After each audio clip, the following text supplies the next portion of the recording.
Drink beer, it's good for you.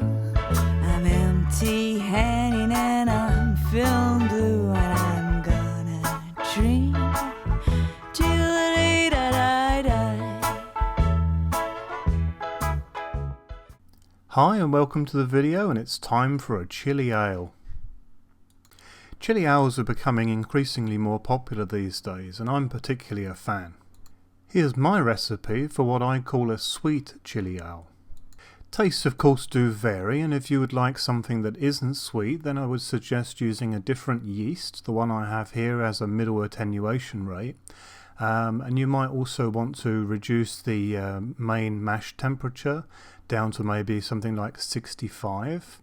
The other thing to do would be to remove the Candi sugar and replace it either with normal table sugar, thus giving you a drier beer, or consider not using sugar at all and just adjust it in grain. You can also play around with the IBU. This has a very low IBU. Now before we get into the main brew, I want to discuss something that's very important, and that is grain crush. I've noticed on the Grainfather users forum on Facebook that some people are still saying they only get 65% efficiency, even when they're doing everything else correct. I would say that the reason for that is insufficient grain crush. What you see here is a good example of my grain crush. Yes, it's actually milled quite fine, as opposed to coarse. And this is really the secret to getting the better efficiencies with the Grainfather.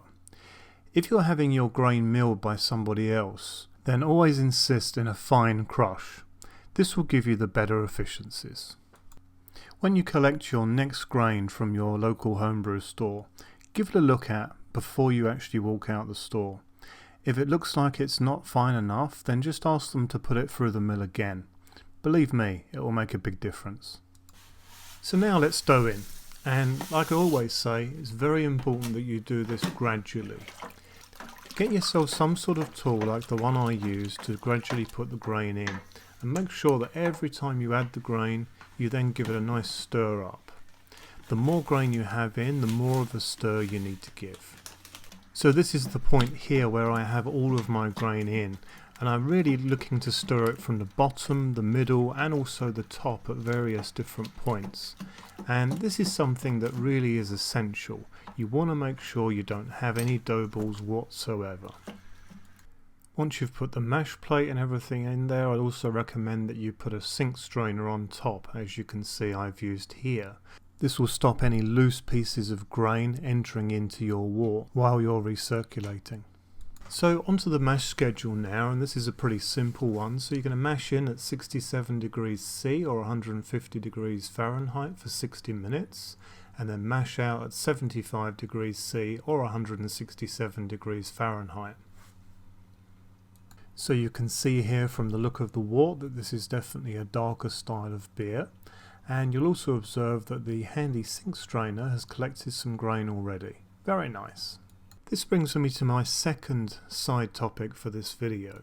If you want to see benefits from adjusting your pH in your water, then it's very important that you test the pH at the correct time. The correct time is actually when you're about 10 minutes into your mash. In a perfect world you'd be looking for 5.2, but anywhere between 5 and 6, as far as I'm concerned, is plenty good enough.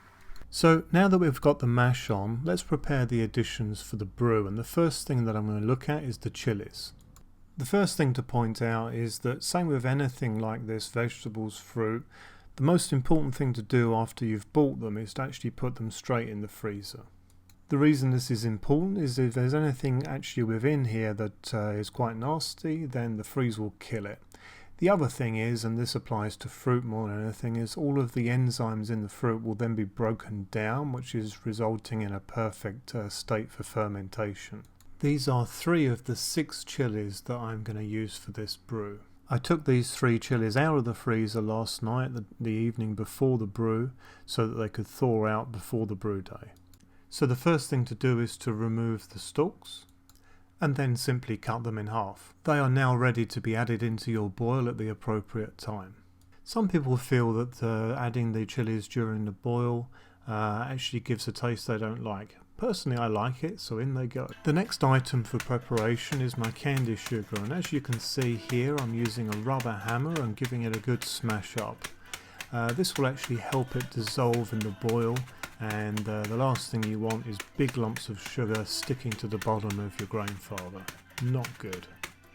I like to arrange all of my boil additions in time order and keep everything nice and organised, and I'd recommend that to you that you do the same. An organised brew day is a much better brew day.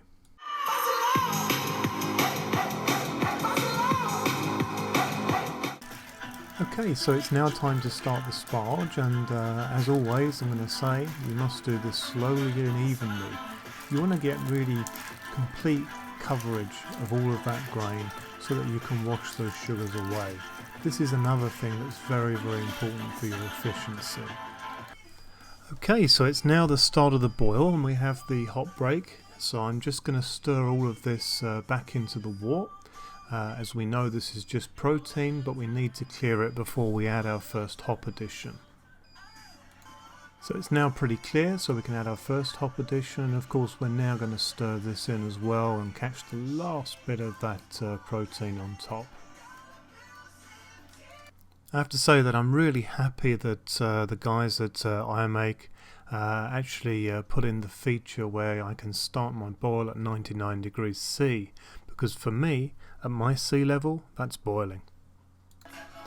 So now it's time to add the Irish moss and also in go the chilies and give them a really nice stir up now. It feels pretty cool to have something a little bit different in my kettle at the moment. So now it's time for the candy sugar.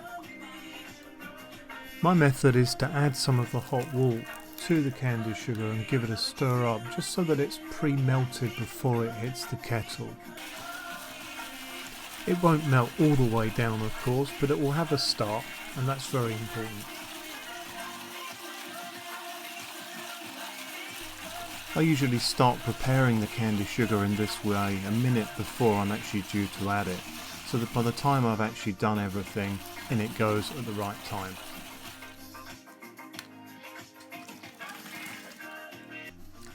The thing to do now is to give it a really good stir and pay particular attention to the bottom. Obviously watch out for that filter, you don't want to be knocking that. That's why it's a good idea when you pour it in to pour it in more of a central or a further away position to the actual filter.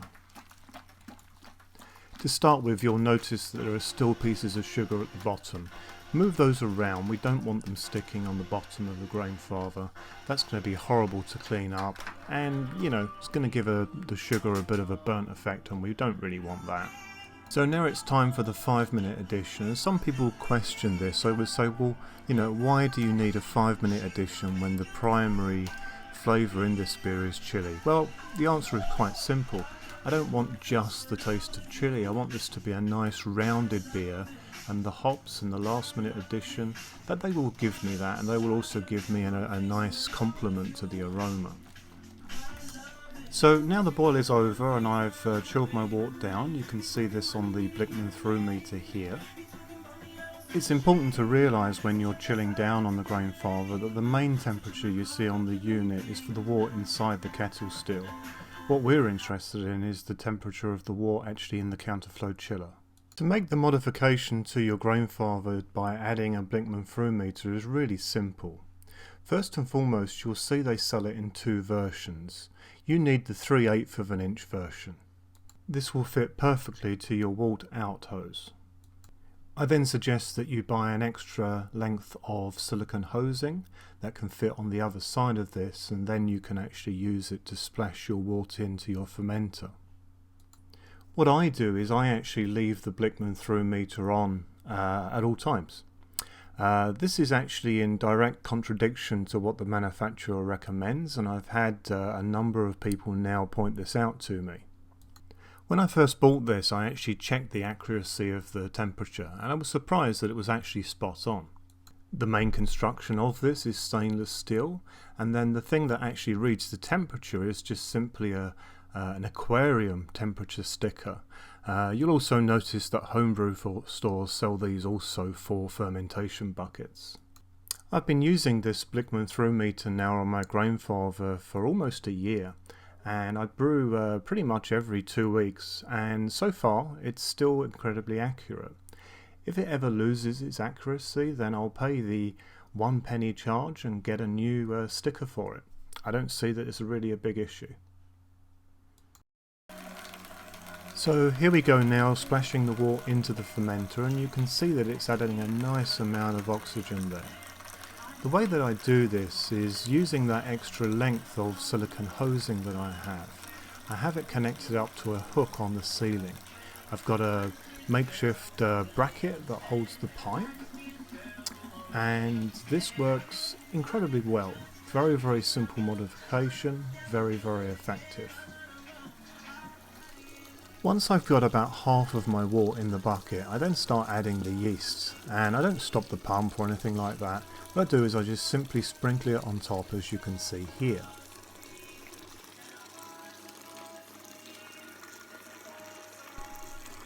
What I do once it's all in is I then start moving the bucket around to actually splash directly onto the yeast. This is basically a way of rehydrating it with the actual wort. And I find this is incredibly effective. I never wait for more than a couple of hours for a fermentation to start being active. So yeah, as we like to say in England, the proof is in the pudding. Despite being a proud British guy, I do sometimes wonder about some of our expressions. Okay, so I think you get the general idea now about how I do this. I don't think I need to show you me doing the whole thing, but yeah, it all gets covered, and it works very, very well. So here's what the resulting wort looks like, and I'm happy to say that I hit my targets very nicely.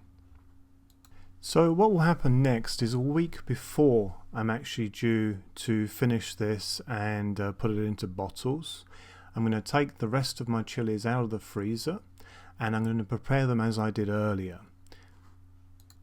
I will then take a perfectly clean and sanitary mason jar, such as this one, and I will add an alcohol spirit of my choice. A lot of people would use vodka because of the fact that it doesn't add any extra flavour. Personally, I like to do different things. So what I will do is I will either add rum or cognac, probably cognac on this one, I quite fancy that. The jar will get filled almost to the top with the spirit, and then I will add the chilies into this. After it's been in this jar in the fridge for about 3 days, I will then add it during the last 4 days of the fermentation before bottling. My personal preference is to add both the chilies and the alcohol, but some people just add the alcohol with the chili infused into it. Again, down to personal choice. The thing to remember here is that the alcohol that you're adding is not exactly a huge amount. So really what it's going to do is just give an extra background flavour, and personally I find that to be rather nice. I've experimented with all sorts of stouts, for example, with different types of alcohol in them. Always goes down very nicely. Apologies if you found this video to be a bit too long. I generally like to keep my videos under 10 minutes, but there was a lot to cover here, so I hope you enjoyed it. So if you did like this video, then please do go ahead and like it on YouTube. This really helps me out and allows the videos to be seen by a wider audience on YouTube. I've got a lot of videos in the pipeline for the future, so if you're interested in seeing what I've got coming up, then please subscribe for future content. If you have any questions on anything that I've covered in this video or in others, or anything to do with brewing in general, then please do not hesitate to get in touch. I'm more than happy to help.